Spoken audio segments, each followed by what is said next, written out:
Dear students, today I am going to teach chapter 2nd, class 5th, and the chapter name is Parallels and Meridians. ये बहुत important chapter है बच्चों आपके लिए, इसे बहुत ध्यान से समझिएगा. A globe is a small model of the earth. अब आपको पता है कि ये जो ग्लोब है ये हमारे अर्थ का स्मॉल मॉडल है कि हमारी अर्थ इतनी बड़ी है, हम उसे देख तो नहीं सकते, बट उसे समझने के लिए क्या चाहिए, एक ग्लोब जो हमारे अर्थ का एक मिनीचेचर के रूप में कार्य करता है. हम कह सकते हैं कि एक मॉडल है.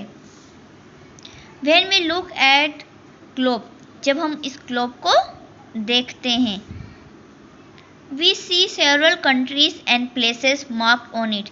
हम क्या देखते हैं कि बहुत सारे कंट्रीज और बहुत सारी चीज़ें, बहुत सारी जगह इस पर मार्क्ड होती है.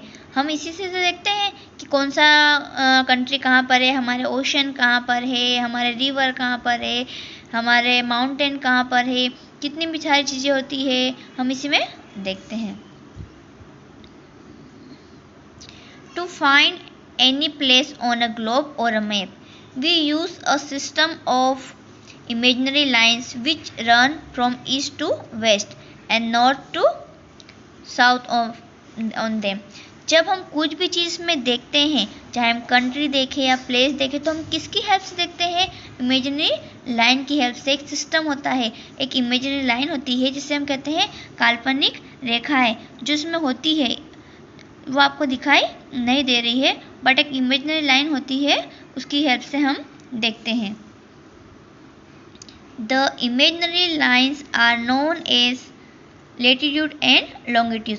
जो इमेजिनरी लाइन होती है ना, वो क्या कहलाती है, लेटीट्यूड एंड लॉन्गिट्यूड, अक्षांतर रेखाएं और देशांतर रेखाएं. जो इमेजिनरी लाइन होती है वो ईस्ट टू वेस्ट से होती है. The point on the earth where the longitude join is called the north pole, and the point on the south where they joint is called the south pole. आप देखोगे कि जो हमारी अर्थ का model है, जिसे हम ग्लोब कहते हैं, इस पर हम कोई भी चीज़ देखते हैं, कोई भी प्लेस हमको देखना है, कोई भी कंट्री देखना है, तो हम किसकी हेल्प से देखते हैं, इमेजिनरी लाइन की हेल्प से. और इमेजिनरी लाइन इसके अंदर होती है. और हम दो टाइप की इमेजिनरी लाइन होती है जिन्हें क्या कहते हैं, लॉन्गिट्यूड और लेटीट्यूड, अक्षांतर रेखाएं और देशांतर रेखाएं. तो जहाँ पर the point on the north where the longitude join north pole, ये देखिए ये हमारा नॉर्थ पोल हो गया और हमारा साउथ पोल हो गया. तो यहाँ पर जो रेखा होगी वो नॉर्थ पोल में होगी और जो नीचे रेखा होगी वो साउथ पोल में होगी. नॉर्थ में होगी वो नॉर्थ पोल में और साउथ में होगी वो साउथ पोल में होगी. आपको यहाँ पर बहुत अच्छे से दिख जाएगा. आप देखिए कि ये जो है ये हमारी नॉर्थ पोल है और ये हमारी साउथ पोल है. Parallels of latitudes. Look at the globe. Globe को देखो. Can you see the line that run in the east west direction. आप ग्लोब को देखिए, आपको ईस्ट से वेस्ट तक, ठीक है, ये तो हमारा हो गया ईस्ट और ये हमारा हो गया वेस्ट. आपको ईस्ट से वेस्ट तक जाती हुई रेखाएं दिखेगी, लाइन. ये लाइन जा रही है, ये लाइन जा रही है, ये लाइन जा रही है, ये जा रही है. ये हमारे क्या कहलाते हैं, पैरेलल्स. क्या कहलाते हैं, पैरेलल्स. ये कैसे जा रहे हैं, ईस्ट से वेस्ट तक. ये यहाँ पर सर्कल बन रहा है, यहाँ पर सर्कल बन रहा है, ये यहाँ जा रही है, यहाँ जा रही है. ये सब क्या है, हमारे parallels. The full circle that run from east to west are called parallels और लाइन्स ऑफ लैटिट्यूड. जो फुल सर्कल आप देखेंगे कि ईस्ट से वेस्ट तक यहाँ पर एक सर्कल है, ऐसे करके बन रहा है, यहाँ पर सर्कल में जा रही है, यहाँ पर सर्कल में, यहाँ पर सर्कल में और यहाँ पर भी सर्कल में है. तो ये ईस्ट से वेस्ट तक जो ये लाइन जा रही है ना, हम उसे क्या कहते हैं, पैरेलल्स. क्या कहते हैं, पैरेलल्स. और इन्हीं लाइन को लाइन्स ऑफ लैटिट्यूड भी कहते हैं. A imaginary line draw midway between the north pole and the south pole divides the earth into two equal parts. The line is the longest line of latitude and is known as the equator. अब देखिए कि बीच में एक imaginary line है, ये रही equator, जिसे हम इक्वेटर कहते हैं. एक इसमें है, बीच में है, तो ये हमारे अर्थ को, ग्लोब को दो पार्ट में डिवाइड करती है. आप देखेंगे बीच में ये रही इक्वेटर, आपको दिखाई दे रही है, ये लिखा है इक्वेटर। तो जो ऊपर वाला पार्ट होता है वो होता है हमारा नॉर्थ पार्ट, या हम कहते हैं नॉर्दर्न हेमिस्फीयर, और नीचे वाला होता है वो साउदर्न हेमिस्फीयर। ये नॉर्थ पार्ट है नॉर्दर्न हेमिस्फीयर, ये हमारा साउथ वाला पार्ट है, हमारा हो गया साउदर्न हेमिस्फीयर। बट इसको दो पार्ट में डिवाइड कौन करता है? ये इक्वेटर। कौन करता है? इक्वेटर। ये सबसे बड़ी पैरेलल लाइन होती है, ये रहा इक्वेटर। एक पार्ट ऊपर हो गया, एक पार्ट नीचे हो गया, और ये हमारी क्या हो गई? पैरेलल लाइन, है ना। और बीच में क्या हो गया?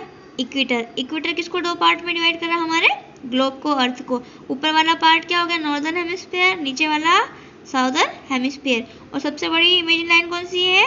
पैरेलल, ये इक्वेटर है, ठीक है।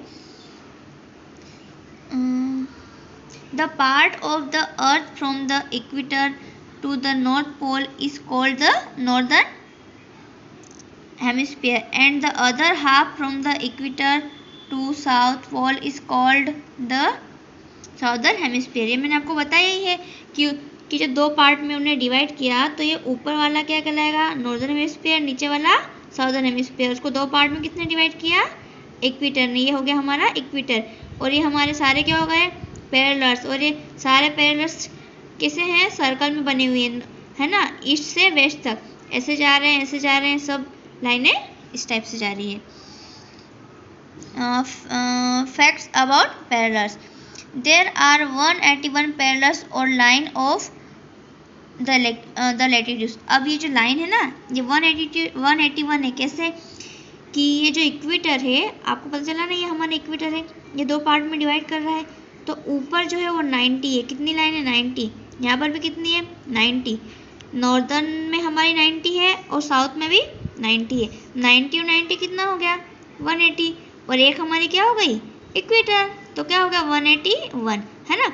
जब इसने दो पार्ट में डिवाइड किया है तो ऊपर क्या है? नॉर्दर्न हेमिस्फीयर, नीचे क्या है? Southern hemisphere. तो जो नॉर्दर्न में है 90 और साउदर्न में भी है 90, 90 180, और एक हमारी क्या हो गई? इक्वेटर। तो क्या बन गया है? 181। 181 पैरेलल से कितने हैं? 181 पैरेलल से। The equator is the most important of all and is also called the great circle। जो इसमें इक्वेटर है ना, ये सबसे इम्पोर्टेंट है। सबसे इम्पोर्टेंट क्या है? इक्वेटर है, सबसे बड़ा भी है, और इसको ग्रेट सर्कल भी कहते हैं क्योंकि सबसे बड़ा है। ये हमारा जो इक्वेटर वाला सर्कल सबसे बड़ा है। ये तो छोटा है, ये थोड़ा और बड़ा, ये भी छोटा है, बट ये जो हमारा इक्वेटर वाला है सबसे बड़ा है, जो बीच में है। All parallels are full circle except the north pole and the south pole। आपको पता है सब सर्कल में ही है, बस नॉर्थ पोल और साउथ पोल के सर्कल को छोड़कर। North pole and south pole which look like point। The length of the parallel keep described as we move away from the equator and go toward the poles।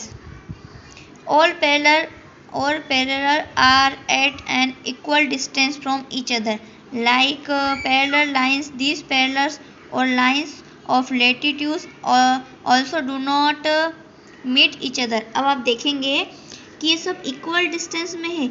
जितनी दूरी में ये वाला और ये वाला है, उतनी दूरी में ये वाला और ये वाला है। आप देख रहे हैं क्या एक दूसरे से मिल रही है? नहीं। ये एक लाइन यहाँ है तो दूसरी कहाँ है? यहाँ है। एक यहाँ है तो एक यहाँ है। एक दूसरे को मिल भी नहीं रही है, एक दूसरे को काट भी नहीं रही है, और इक्वल डिस्टेंस में है। इन सब की डिस्टेंस इक्वल है, किसी की कम नहीं है, किसी की ज़्यादा नहीं है, और कोई दूसरे से मिल नहीं रही है। Numbers of latitudes. अब हम क्या पढ़ेंगे? Numbers of latitudes. Lines of latitudes are labelled in degree. जो लैटिट्यूड्स की जो लाइन्स होती है ना, ये वाली, ये वाली, ये वाली और ये वाली, ये काय में डिवाइड होती है? डिग्री में। 0 डिग्री से स्टार्ट होती है, ठीक है, 0 degree. The equator is at 0 degree and the other parallel are marked from 0 to 90। The parallels are also marked as N और S according to their location। Apart from their value, the North Pole is written as 90 degree, the South Pole is written as 90 degree. There are 90 parallels in the Northern Hemisphere and 90 parallels in the Southern Hemisphere.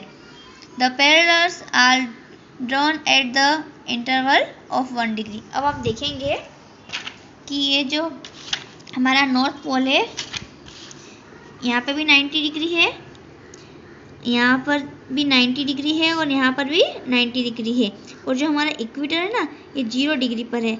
अभी आपको उसमें ठीक से दिखाई नहीं दे रहा है, but आप बुक में देखना, यहाँ पर 0 डिग्री है, ये 90 डिग्री पर और ये भी 90 डिग्री पर। तो हमारे जो नॉर्थ हेमिस्फीयर में उसमें भी 90 डिग्री और साउथ हेमिस्फीयर में भी 90 डिग्री, और जो इक्वेटर है वो 0 डिग्री पर है। Important parallels, you already know about the equator. अब आप इक्वेटर के बारे में कुछ तो जान ही गए ना, कि ये हमारा इक्वेटर है जो हमारे इसको अर्थ को 2 पार्ट में डिवाइड करता है। ये नॉर्थन हेमिस्फीयर है, ये साउथर्न हेमिस्फीयर है। ये 90 डिग्री पे होता है, यहाँ पे भी 90 डिग्री पे होता है, और ये 180 होता है, और एक हमारा इक्वेटर हो गया तो 181 पैरेलल्स हो गए हैं, और सबसे बड़ा इक्वेटर होता है ना।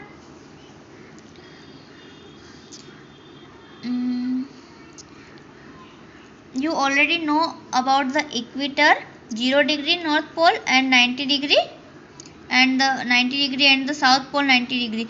There are 4 important parallels, they are called. अब देखो इसके अलावा भी 4 और इम्पोर्टेंट है। अब आपको पता है कि ये हमारा हो गया नॉर्थ पोल, ये हमारा हो गया साउथ पोल, यहाँ 90 डिग्री है, यहाँ भी 90 डिग्री, और बीच में हमारा क्या है, इक्वेटर। यहाँ पर देखो ये हमारा बीच में क्या है, इक्वेटर हो गया, ठीक है। they are called tropic of Cancer 23 half degree and tropical of Capricorn 23 half degree S. Arctic circle 66 half degree and Antarctic circle 66 half degree S. अब आप देखेंगे कि ये तो हमारा हो गया इक्वेटर जो कि 0 डिग्री पर है, और ये हमारा हो गया Tropic of Cancer 23 half degree N. ये एन क्यों है, क्योंकि ये हमारा कौन सा पार्ट है, नॉर्थ वाला है, ठीक है, और ये हमारा साउथ वाला है ना। और ये हो गया हमारा Arctic Circle 66 half degree N. N क्यों है, क्योंकि हमारा नॉर्थ पोल है। अब हम यहाँ देखेंगे Tropic of Capricorn 23 half degree S, क्योंकि हमारा साउथ पोल है। Antarctic Circle 66 half degree S, क्योंकि हमारा साउथ पोल है।